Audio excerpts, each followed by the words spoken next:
गरीब परिवार में पैदा लिया। मेरे बाबूजी राजमिस्त्री, हम लोग 5 भाई 3 बहन।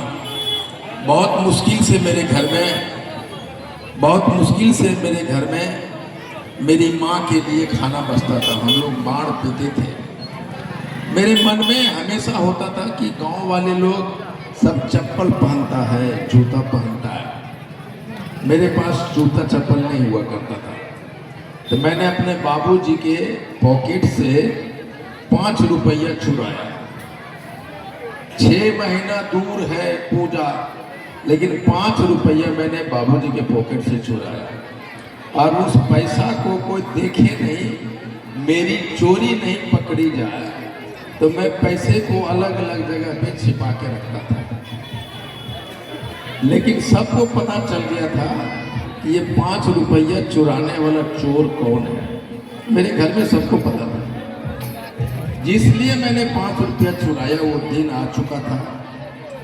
दुर्गा पूजा का मेला था और मैं अपने घर से निकला और सीधा दुर्गा पूजा में गया। इस बच्चे को ये भी नहीं पता था कि जिस चीज के लिए मैं मेले का इंतजार कर रहा हूँ वो चीजें जमुई के बाजार में मिल सकता है। मैं दुकान में गया, मोची के दुकान में, और उनसे कहा कि चाचा ये जूता कितना का है। प्लास्टिक का जूता था। उसने कहा कि 5 रुपये का है। वो जो मैंने बाबूजी से चोरी किया था वो पैसा मैंने उसको दिया और वो 5 रुपये का प्लास्टिक का जूता मैंने पहन लिया। जूता पहनने के बाद मुझे इतनी आनंद, ऐसा लगा कि मैं पूरी दुनिया को प्राप्त कर लिया। मेरे गांव के रास्ते 1 किलोमीटर है, लेकिन मैं घूम के जाना चाहता था कि ताकि जूता पहनने को एंजॉय कर सकूं। लेकिन आधा किलोमीटर चला तो मेरे पैर को उसने जूते ने काट दिया और खून से लथपथ था। लेकिन वो दर्द, वो खून मुझे दिखाई नहीं पड़ रहा था। मुझे लग रहा था कि मैंने जूता पहना है और वो खुशी इतनी जबरदस्त थी कि खून से लथपथ होता होगा। लेकिन मैं घर पहुंचा, लेकिन जूता नहीं खोला और जूता पहने मैं सो गया। इतनी खुशी थी, पैर सूज गया था। मेरे बाबूजी शाम को आए और मेरी माँ ने कहा कि देखो, मेरे गांव का नाम चानो है, बोल देखो चानो की हाल है, पैर फूलल है। लेकिन वो जो 5 रुपया चुराया था उससे जूता खरीद के लाया है, लेकिन जूता खोला नहीं। बाबूजी, उनके आंख में आंसू थे। मेरी माँ रो रही थी और गर्म पानी से बाबूजी ने मेरे पैर धोए और मैं जग रहा था, मैं भी रो रहा था। लेकिन आज भी बहुत सारे ऐसे बच्चे हैं जिसके पैर में जूते नहीं हैं। आज भी भारत के दलितों के घर में, अति पिछड़ों के घर में वो जूते नहीं है। लेकिन सबसे बड़ी बात ये है कि आज भी उस गरीब बच्चे को चुराने के लिए उसके बाप के पॉकेट में 5 रुपया नहीं है। सहरसा इसलिए आया हूं कि बच्चे को 5 रुपया चुराना तो छोड़ो, उसके हर एक पैर में जूते हो, ये दुनिया लाने आया।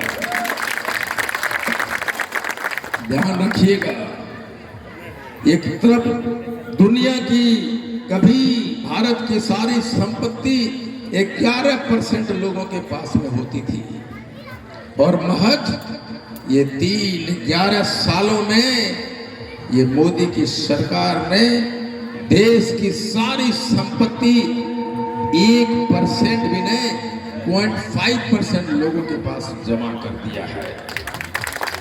वो जनधन योजना, ये जनधन योजना जो आपके खाते बंद किए जा रहे हैं, वो साढ़े 14-15 हजार करोड़ रुपया आपको, आपके पॉकेट से तो 10 रुपया गया, 100 रुपया गया, 50 रुपया गया। लेकिन उस जनधन खाते को खोलने का एक तरीका सिर्फ ये था कि अगर 10 करोड़ खाता खुलता है और 10 रुपया भी आप रखते हैं तो कितना अरब होता है।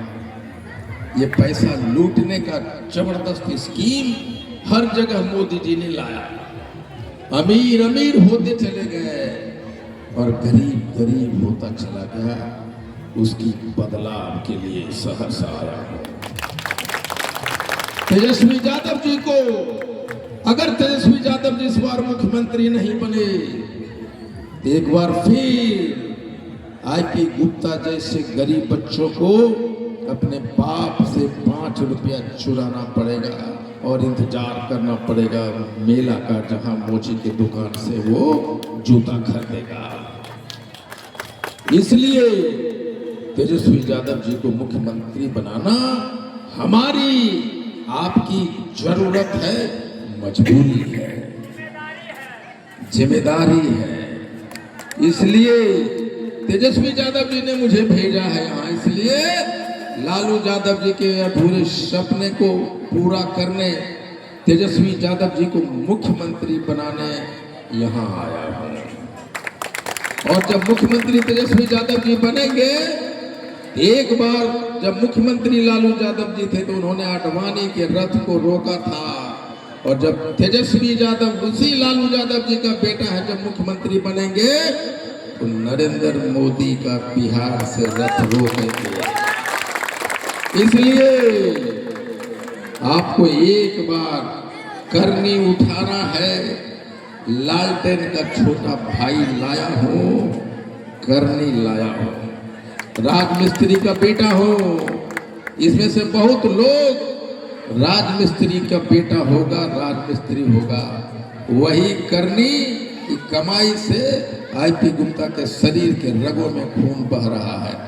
इसलिए आइए और 6 तारीख को घर से निकलिए और वोट के चोट से भाजपा को सहरसा से भगाइए, और यहां से बैलेट पेपर का चोट रेलवे स्टेशन से खुलेगा, पटना जंक्शन पे उतरेगा और बोलेगा हमारा तेजस्वी मुख्यमंत्री बनने के लिए तैयार है। बहुत बहुत धन्यवाद। Thank you very much.